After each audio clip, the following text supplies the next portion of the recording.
Hello guys, welcome back to our channel Easy Fix Tech Tips. So guys, in this video I will tell you that how you can create a shortcut of any folder or any file.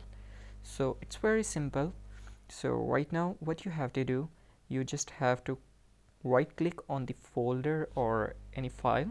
In my case it's a folder. So just right click on that and go to show more options. Then you will see a option here, create a shortcut. Just simply tap on that.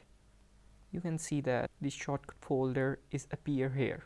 So guys, that's how you can create a shortcut of any file or any folder. That's very simple. Don't forget to like our video and don't forget to subscribe our channel Easy Fix Tech Tips. I will see you in the next video. Thank you so much for watching. Have a great day. Bye bye.